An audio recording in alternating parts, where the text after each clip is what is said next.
Welcome to NCIX Tech Tips. Today's episode is going to be an SSD update. So we've seen a lot of advancements in SSDs over the last couple of years, going from SATA 2 to SATA 3, way more advanced controllers than we had on initial SSDs, which were hugely problematic. I mean, if you bought an early SSD, I'm sorry to be the one to break this to you, but you basically got hosed because they don't perform very well. They perform even worse over time, and when you do things, they can just like lock up temporarily. So most modern SSDs, starting from about the Intel X25M, didn't really have any of those problems. However, we have a new SSD, sort of a new kid on the block that I'm really excited about today. So we're going to be showing you guys and talking a little bit about the Vertex 4 from OCZ. This is the fourth in a long line, well, four drives, a long line of drives from OCZ that they consider to be at the vertex or apex or the highest point of performance at any given time. So the Vertex 4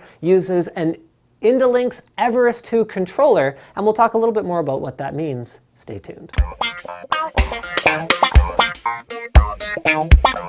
So let's do a general look at most of the SSDs variants that are out there these days. So here we've got an ADATA SSD. This is unique in that this is a SandForce controller with a custom firmware that unlocks extra capacity. So it has the drawback of having less spare area for improving performance over time, as well as improving the durability, but you do get the extra capacity. Most SandForce drives come in 60, 120, 240 gig capacities, and this one comes in 128 instead of 120.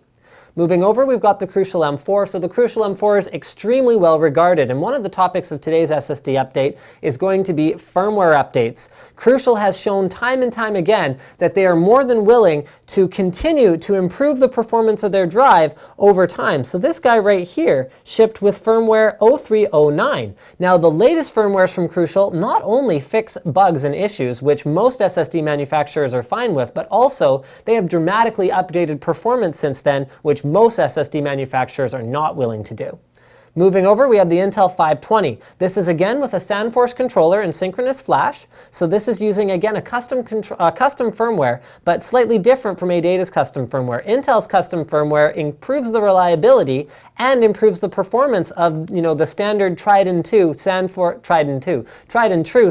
async flash combination, which you find in sort of third-party drives like a Pyro SE, and puts Intel's mark on this particular drive. Speaking from a retailer's perspective, I can tell you the reliability is definitely there for this guy. The OCZ Octane. Now I should start by saying OCZ is more than capable of releasing your standard SandForce drives or whatever else, but since the acquisition of Indolynx, if you guys remember, Vertex 1 used an Indolynx controller, OCZ has released two flagship products based on the new Indolynx Everest controller. So this is the Everest 1 and this is the Everest 2. The Octane came to the market with sort of a pretty value-oriented price point, decent performance, especially in non-compressible data. Remember, SandForce drives perform best with compressible data. Yeah, this guy. Perform best with compressible data, whereas Indolynx controllers, going back to the Indolynx Barefoot controller, way back in the SATA 2 days, perform best with all kinds of data. So the Octane was an okay performer, but not really what OCZ was after.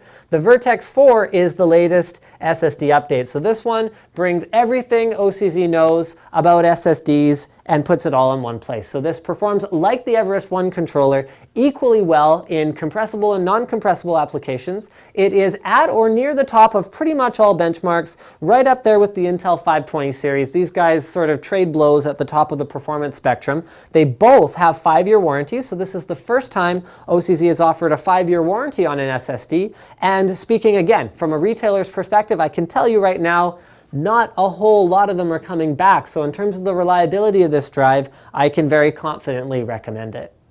So a final update for all of you guys is SSD capacities. So SSD capacities continue to get less and less expensive. I remember when we first started doing SSD videos, it was a long time ago with the Corsair S series, I think was the first SSD video that I ever worked on.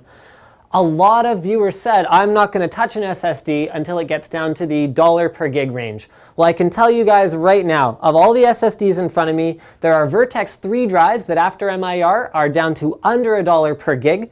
There are Crucial M4 drives that are around $1 per gig. The Intel 520 series is still quite expensive, whereas the Vertex 4 strikes a bit of a balance between those Lower tier, sort of everyone has the same kind of stuff, SandForce drives.